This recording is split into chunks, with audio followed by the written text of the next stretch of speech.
प्यारे साथियों, आप सभी का स्वागत करता हूं अपने YouTube परिवार एमआरएस स्टडी में। तो डियर, आज की इस वीडियोस में मैं बात करने वाला हूं बीटेक का थर्ड सेमेस्टर प्रिपरेशन। ठीक है, क्योंकि या तो आप थर्ड सेमेस्टर में रेगुलर स्टूडेंट होंगे जो first semester, second semester, then third semester में आए, या फिर आप वैसे कैंडिडेट होंगे जो लैटरल एंट्री से थर्ड सेमेस्टर में आए। तो डियर, दोनों के लिए ही ये वीडियोस इम्पॉर्टेंट है और आज हम लोग बात करेंगे कि कैसे प्रिपरेशन स्टार्ट करनी है उसके बारे में। तो सबसे पहला point, know your syllabus. Know your syllabus है ना। तैयारी करने का जो स्टेप है, पहला स्टेप यही है कि नो योर सिलेबस। सबसे पहले अपने आप को ये पता करना है कि आपका सिलेबस क्या है। अब सिलेबस कैसे पता करना है, तो देखो, सिलेबस के लिए मैं आपको पूरा पीडीएफ में डाल दूंगा। ऐसे कई बार टेलीग्राम चैनल में डाल दिया हूँ। आपका जो भी सिलेबस है वो पूरा थर्ड सेमेस्टर से, देखो यहाँ पे आपको मैं दिखा रहा हूँ। यहाँ पे थोड़ा देख लो, देखो यहाँ पे कंटेंट सेमेस्टर थर्ड, ठीक है, third semester, fourth semester, fifth semester, six semester, ठीक है, उसके बाद इधर सेवन सेमेस्टर, एट सेमेस्टर, ठीक है। ऑल सेमेस्टर का यहाँ पे ये जो पीडीएफ है सारे सेमेस्टर का इसमें है और 1 बाय 1 सारे सेमेस्टर्स का आपका यहाँ पे दिया गया है। ओके, तो यहाँ पे आपको थर्ड सेमेस्टर में क्या क्या पढ़ना है, देखो सबसे पहले पढ़ना है बेसिक इलेक्ट्रॉनिक्स, ठीक है। उसके बाद दूसरा है बायोलॉजी फॉर इंजीनियर्स, तीसरा है computer aided civil engineering drawing, चौथा है सिविल इंजीनियरिंग मैकेनिक्स, पांचवा है सर्वेइंग एंड जियोमेट्रिक्स, छठा है आपका मैथमेटिक्स 3 जिसमें प्रोबेबिलिटी और स्टैटिक्स पढ़ना है, एंड उसके बाद सेवंथ नंबर पे ह्यूमैनिटीज 1 जो कि इफेक्टिव टेक्निकल कम्युनिकेशंस है। उसके बाद 8वें नंबर पे इंट्रोडक्शन टू सिविल इंजीनियरिंग है। 9वें नंबर पे इंटर्नशिप है। ये टोटल 9 हो गया। इस 9 में से 8 का आपका क्या होगा, एक्सटर्नल एग्जाम आपको देना होगा। क्या करना होगा, एक्सटर्नल एग्जाम आपको देना होगा। और एक बच गया जो कि इंटर्नशिप, इसका सर्टिफिकेट आपको और वाइवा जो है आपको देना रहता है ना। किसी तरीके का प्रोजेक्ट बनाकर देना नहीं रहता है, ठीक है। बस रिपोर्ट आप जो इंटर्नशिप करते हो, है ना, जो इंटर्नशिप करते हो, कैसे किए, कहाँ से किए, क्या सीखे, तो उसका एक रिपोर्ट देना रहता है, ठीक है, एक रिपोर्ट देना रहता है। ओके, तो एक रिपोर्ट जो इंटर्नशिप के उसका रिपोर्ट देना रहता है और उसका सर्टिफिकेट और वाइवा भी आपको देना रहता है कि आपने इंटर्नशिप में अपने जो भी जितने भी दिन का किया है ना, वो आपको करना रहता है। अब यहाँ पे आप आइएगा, अगर आप इसको प्रिंट करवा लेते हैं तो प्रिंट करवाने के बाद देखो, सिलेबस आपके पास होना चाहिए भाई। अगर आपके पास सिलेबस नहीं है ना तो फिर बहुत दिक्कत होगा, क्योंकि सबसे पहले मैंने यही लिखा है कि नो योर सिलेबस। यहाँ पे देखो, यहाँ पे general guidelines for internship and industrial visit page number 12 में है। कितना नंबर, पेज नंबर 12 में, ठीक है। इसमें आपका दिया गया है कि summer vacation after second semester, मतलब सेकेंड सेमेस्टर जैसे ही आपका खत्म हुआ और आप थर्ड सेमेस्टर में आए तो आपका जो इंटर्नशिप होना चाहिए 4 सप्ताह का होना चाहिए, यानी 1 महीने का आपका इंटर्नशिप होना चाहिए, उससे कम नहीं होना चाहिए, है ना। 4 सप्ताह का आपका होना चाहिए। इसमें आपका intra institutional workshop, training, communication skill और इंग्लिश लैंग्वेज, मतलब जो भी आप करेंगे उसका सर्टिफिकेट आपका लगेगा और वो जो भी प्रोग्राम हेड है या जो सेल इंचार्ज हैं उनका प्रॉपर इवेल्युएट किया जाता है। मतलब सिंपली ये समझो कि इंटर्नशिप जो है आपका 1 महीने का होना चाहिए। अगर 1 महीने का नहीं है तो वो वैलिड नहीं माना जाएगा। और कब से कब का होना चाहिए ये भी ध्यान रखना, ड्यूरेशन भी आपको ध्यान रखना। आपका 3rd सेमेस्टर कब स्टार्ट हुआ है? 3rd सेमेस्टर अप्रोक्सीमेटली मैं मानकर चलता हूँ कि 20 अक्टूबर ना, नहीं 26 अक्टूबर लेकर चलते हैं। 26 अक्टूबर से आपका जो है 3rd सेमेस्टर स्टार्ट हुआ है। 3rd सेमेस्टर कब स्टार्ट हुआ है? 26 अक्टूबर। और आपका एग्जाम कब होगा? मानकर चलो कि लगभग 24 फरवरी, है ना। तो जो आपका इंटर्नशिप का ड्यूरेशन होना चाहिए ना 4 वीक का, 4 वीक का जो इंटर्नशिप का ड्यूरेशन होना चाहिए वो इन डेट्स के बीच में होना चाहिए। ठीक है, इन डेट्स के बीच में होना चाहिए। ठीक है, इन डेट्स के बीच में। अगर इसका इधर चला गया तो भी वैलिड नहीं होगा। ठीक है, और इसका इधर आ गया तो भी वैलिड नहीं होगा। लेकिन इसका इधर जाएगा तो कुछ टर्म्स एंड कंडीशन अप्लाई है, थोड़ा बहुत काम चल सकता है। कब तक? आपका मान लो कि वाइवा 3 मार्च को, है ना, 3 मार्च को मान लो कि आपका वाइवा होता है। ठीक है, अगर वाइवा आपका 3 मार्च को होता है तो अप्रोक्सीमेटली अगर 1 या 2 मार्च तक अगर आपका मिल जा रहा है ना, 2 मार्च तक अगर आपका मिल जा रहा है सर्टिफिकेट तो वैलिड हो सकता है, डिपेंड करेगा कॉलेज के ऊपर। लेकिन इस ड्यूरेशन के बीच में अगर आपका 4 वीक का कभी भी आपने किया है इंटर्नशिप, चाहे किसी भी इंस्टीट्यूट से हो, किसी भी ऑर्गेनाइजेशन से हो, या ट्रेनिंग हो, कम्युनिकेशन स्किल्स का हो, कुछ भी हो, बस इंटर्नशिप होना चाहिए, सर्टिफिकेट उसका वैलिड होना चाहिए, तो आपका वो जाएगा।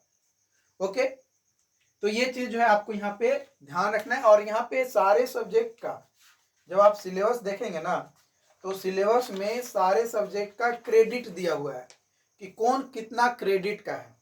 क्रेडिट क्या बताता है? क्रेडिट से सिंपली आप ये समझो कि मैं आपसे 10 रुपया लिया, है ना, आपसे 10 रुपया लिया, 2 दिन मैंने बोला कि 10 दिन में मैं आपको पैसा दे दूंगा, 5 दिन में आपको 10 रुपया दे दिया। अगला बार फिर मांगा 10 रुपया, फिर मैंने कुछ टाइम लिया, उसके बाद आपको दे।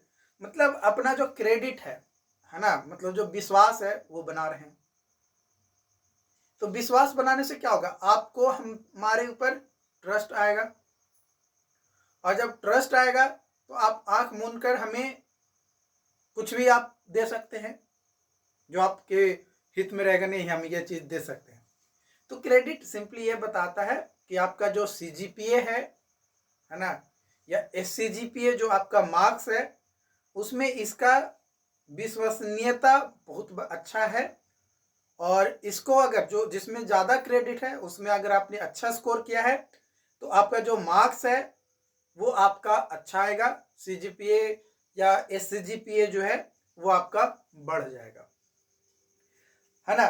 जिसमें इसमें अगर बात किया जाए तो इंजीनियरिंग मैकेनिक्स सबसे ज़्यादा क्रेडिट का है, और इंटर्नशिप 4-4 क्रेडिट का है दोनों भाई।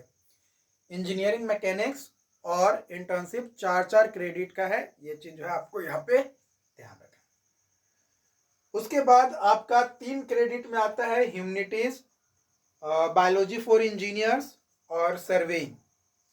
मतलब अगर आप biology for engineers, humanities, surveying, engineering mechanics, ये अगर 4 सब्जेक्ट में, जो 4 सब्जेक्ट्स मैंने बताया, इन 4 सब्जेक्ट में अच्छा स्कोर करते हैं, है ना, 8 मतलब 100 में आपका 80 मार्क्स अगर आ जाता है तो आपका जो ग्रेड है, मतलब जो सीजीपीए है या एससीजीपीए है, वो बहुत ऊपर उछल जाएगा अगर कोई स्टूडेंट 2 क्रेडिट वाला पेपर में अच्छा करता है उसके कंपैरिजन में, है ना। मार्क्स से ज़्यादा यहाँ पे इंपॉर्टेंट रखता है कि किस सब्जेक्ट का क्रेडिट ज़्यादा है। उस सब्जेक्ट में अगर आपने ज़्यादा नंबर लाया तो आपका SCGPA या CGPA आपका बढ़ जाता है। ओके, तो ये बेसिक फंडा है। तो आपको biology for engineers, engineering mechanics, surveying और ह्यूमैनिटीज, इन पेपर पे ज़्यादा फोकस करना है। ऐसा नहीं है कि और सब पेपर में फेल हो जाना, नहीं, फेल नहीं होना है, उसमें भी आपको करना है। बट उसमें अगर किसी सब्जेक्ट में कम नंबर भी आ जाता है, बस पास ही हो पाते हैं, तो भी कोई दिक्कत नहीं है। ओके, जैसे बेसिक इलेक्ट्रॉनिक्स हो गया, ऑटो कैड हो गया, मैथमेटिक्स हो गया, सिविल इंजीनियरिंग इंट्रोडक्शन हो गया, तो ये बस पास हो गए, कोई दिक्कत नहीं है। लेकिन अगर बाकी और जो पेपर मैंने बताया उसमें अगर आप अच्छा स्कोरिंग करते हैं तो आपका जो मार्क्स है वो कंप्लीट रहेगा। अब एक और चीज यहाँ पे ध्यान रखिएगा, क्या, दूसरा, इसको मैं मिटा देता हूं,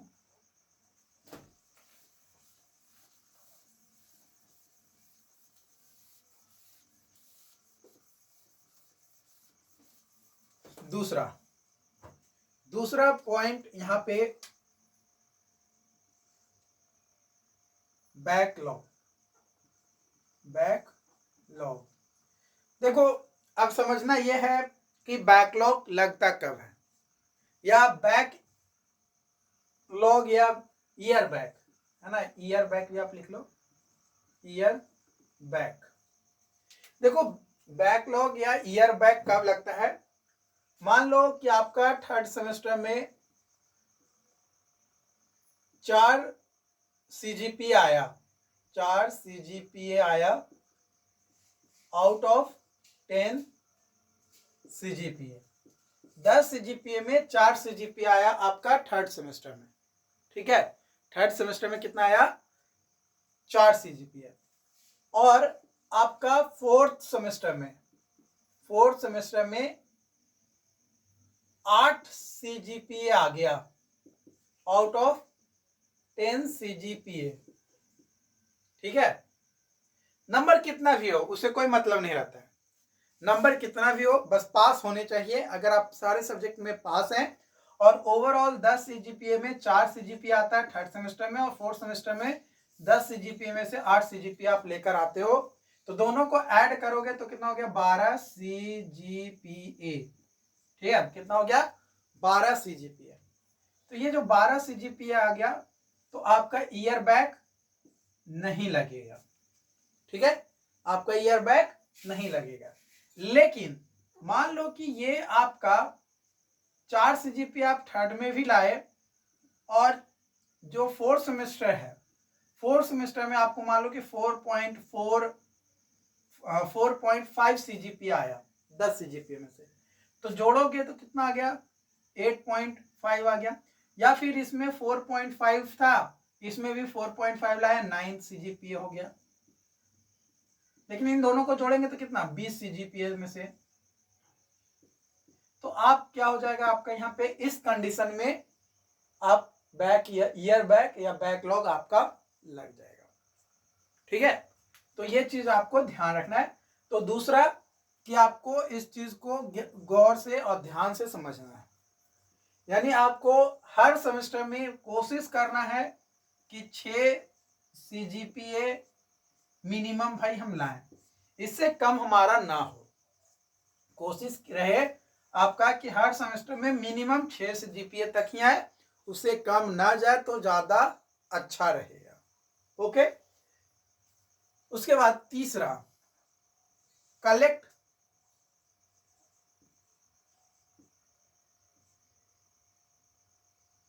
study material, collect study material.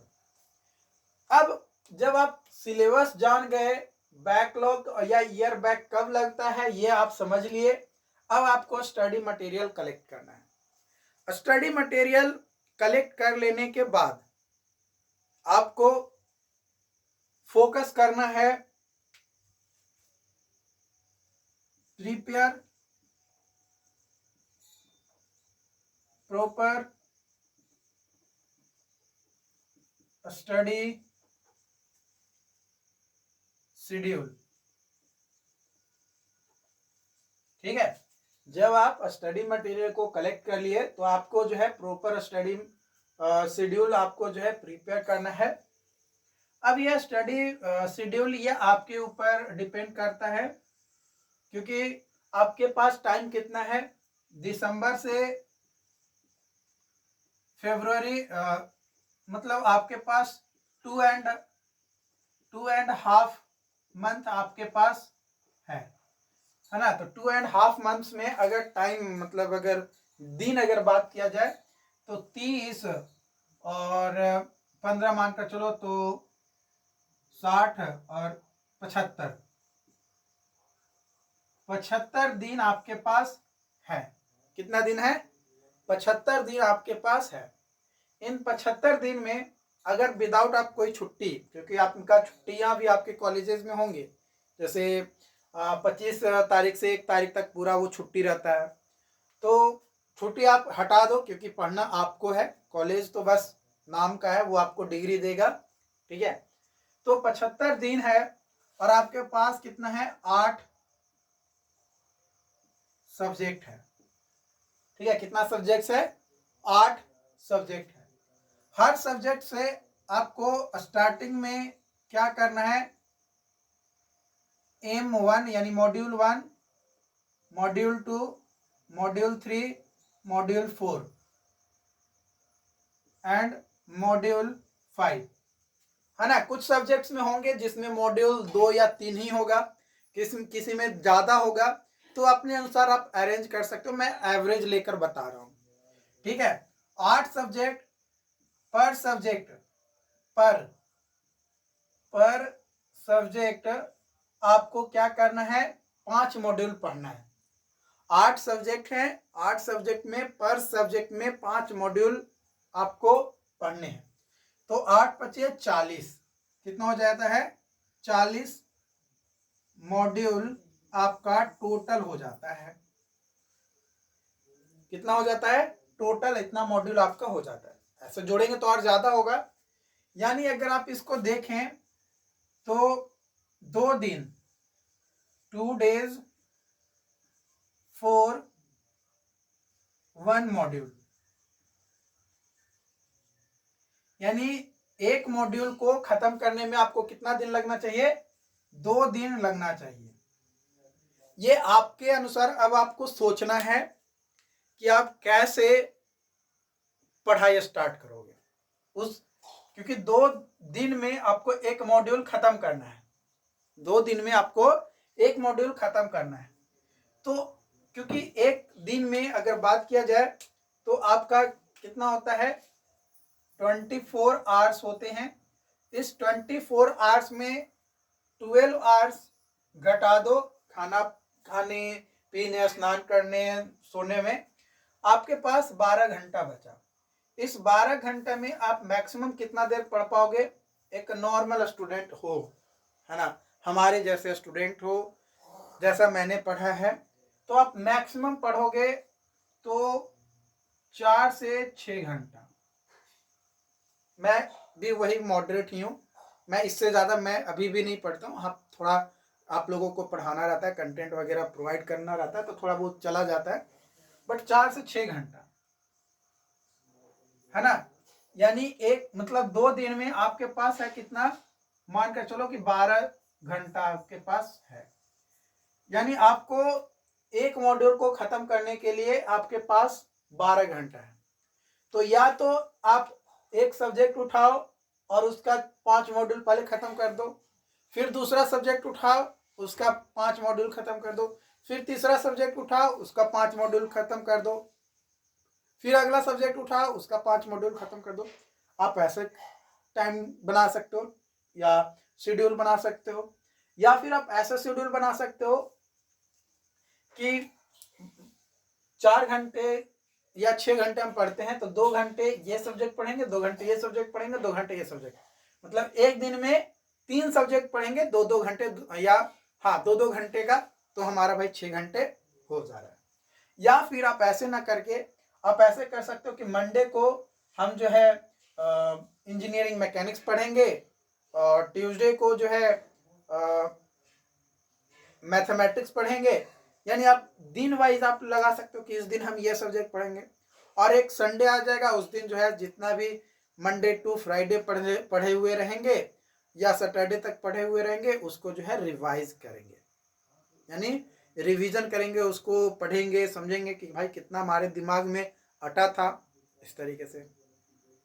तो ये ये जो शेड्यूल है ना, स्टडी शेड्यूल, ये आपको अपने अनुसार बनाना होगा, हमारे अनुसार नहीं, क्योंकि हमारा पढ़ने का तरीका अलग हो सकता है, आपका अलग हो सकता है, आपके दोस्त का अलग हो सकता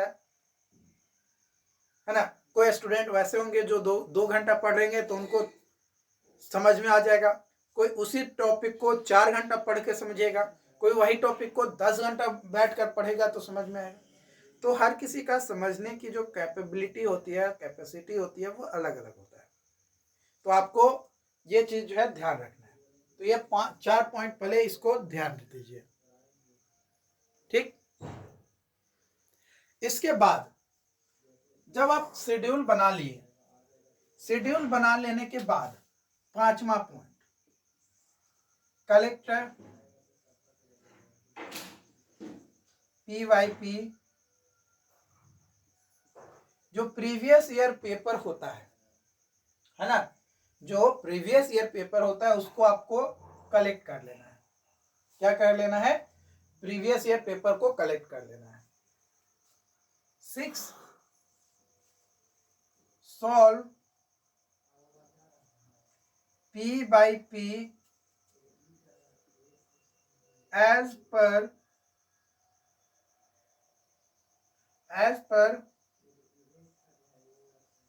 syllabus that you covered, है ना। PYQ मान लो कि आप लिए इंजीनियरिंग मैकेनिक्स का पेपर ले लिए, ठीक। In 1 times minimum 1 day in a week, है ना। एक वीक में एक दिन कम से कम ऐसा टाइम होना चाहिए जिस दिन PYQ आप सॉल्व कर रहे हैं, जो भी सिलेबस को आपने कवर कर लिया है ना। सिलेबस में मान लो कि आप पढ़े इंजीनियरिंग मैकेनिक्स, उसमें पहला चैप्टर है बेसिक, तो उस पे रिलेटेड जो भी PYQ में क्वेश्चन पूछा गया है उसको बनाएंगे। लेकिन एक दिन पूरा उस सब्जेक्ट को, या जो सब्जेक्ट को अभी सिलेबस हमने खत्म किया है, सप्ताह में एक दिन वैसा दिन सर्च करेंगे कि किस दिन शेड्यूल लगाएं कि भाई एक दिन वैसा बैठकर बना सकेंगे क्वेश्चन, है ना। अलग अलग ईयर्स हो सकता है, 2019, 20, आपके लिए तो बहुत ज्यादा ईयर्स हो जाएगा। 19 हो गया, 20 हो गया, 21 हो गया, 22 हो गया, ठीक है। इवन 23 भी आपका आ जाएगा। आप लोग तो 24 में एग्जाम दोगे, तो 1, 2, 3, 4, 5 साल का आपके पास पेपर आ गया। कितने साल का? 5 साल का आपके पास पेपर आ गया। तो 5 साल का पेपर में अगर आप एक सप्ताह में एक मॉड्यूल खत्म करते हो एक सब्जेक्ट का, तो कोई ना कोई सब ईयर में तो वैसा क्वेश्चंस आया होगा जो उस चैप्टर से पूछा गया होगा, वैसा आपको सर्च करना है और उसको बनाना है, ठीक है। तो ये टोटल 6 स्टेप्स हैं। अगर आप ये 6 स्टेप्स को अगर आप फॉलो कर लेते हैं, डेफिनेटली आप अपने एग्जाम्स में अच्छा स्कोर कर पाएंगे। आप अपने एग्जाम्स में अच्छा स्कोर कर पाएंगे, 100% दावा के साथ ये मैं बोल रहा हूँ, ओके। अब कई सारे लोगों का कंफ्यूजन ये रहेगा कि सर आपने बता तो दिया यहाँ पे कि तीसरा नंबर पे कि स्टडी मटेरियल को आपको कलेक्ट करना है। ये स्टडी मटेरियल कलेक्ट कहाँ से करें? तो स्टडी मटेरियल को कलेक्ट करने का 2 तरीका। पहला कि आप किसी का ऑनलाइन कोर्स या ऑफलाइन कोर्स ले लें। दूसरा, आप YouTube वीडियो सर्च करें, या फिर आप टॉपिक वाइज गूगल सर्च करें, ठीक है। या फिर किसी सीनियर से नोट्स या किसी भी इंस्टीट्यूट का आप नोट्स परचेज कर लें, है ना। मतलब या तो आप ऑनलाइन कोर्सेज आप इनरोल कर लें जो 3rd सेमेस्टर का आपका पढ़ाता हो, ठीक है। नहीं तो यूट्यूब पे वीडियो सर्च करो, टॉपिक वाइज गूगल पे सर्च करो, या फिर नोट्स परचेज कर लो या नोट्स कहीं से कलेक्ट कर लो। तो यहां से आप क्या हो जाएगा, आपका स्टडी मटेरियल आपके पास आ जाएगा। यहाँ पे अगर मैं बात करूं यूट्यूब वीडियोस की, तो हमारे इसी चैनल पे ये जो है सिर्फ और सिर्फ सिविल के लिए है भाई। सिविल के लिए आपका है। कॉमन पेपर कुछ है जैसे बायोलॉजी फॉर इंजीनियर्स हो गया, इंजीनियरिंग मैकेनिक्स हो गया, तो जो कॉमन पेपर है वो आपका जिसका कॉमन मैच करता है वो देख सकता है, ठीक है। यूट्यूब पे इसी चैनल पे, है ना, MRS स्टडी पे ही प्लेलिस्ट मिलेगा एक।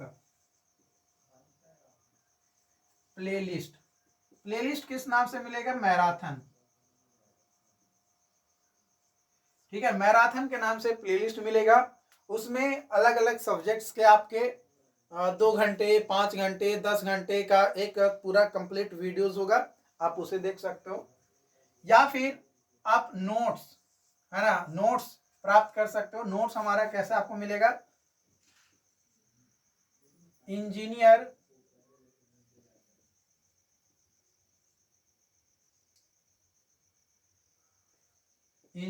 प्लस ऐप, ठीक है। इंजीनियर प्लस ऐप आपको डाउनलोड करना होगा।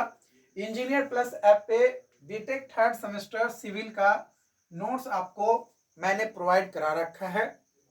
आप उस नोट्स को ले सकते हो और आपको मात्र ज्यादा कुछ नहीं, बस 10 रुपया, कितना, 10 रुपया, एक समोसा का आपका दाम है ना, एक समोसा का दाम है 10 रुपया। आप पे करके एक बार चेकआउट कर लो। आप अगर आपको नोट्स अच्छा लगता है, क्योंकि कई सारे लोगों का अपना अपना इंटरेस्ट होता है ना। कुछ लोग कहते हैं कि नहीं सही है, कुछ लोगों का इंटरेस्ट रहता है, क्योंकि देखो भाई हर किसी का सोच अलग होता है ना, एक जैसा तो हर किसी का सोच होता नहीं है, हर किसी का सोच अलग अलग हो सकता है, तो वो सोच के ऊपर डिपेंड करता है।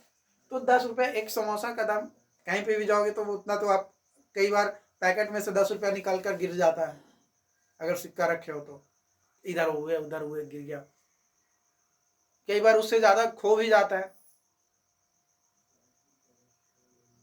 ठीक है।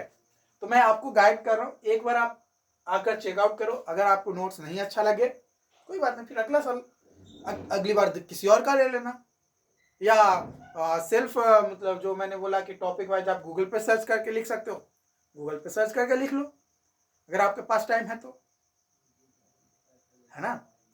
मैं जोर जबरदस्ती तो नहीं कर रहा हूँ कि भाई नहीं आप ले ही लो।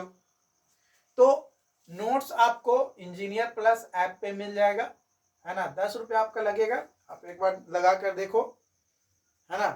अगर अच्छा लगे तो उसको और प्रोसीड करना आगे, क्यों नहीं अच्छा लगे छोड़ देना, और प्रॉपर शेड्यूल बनाकर पढ़ो।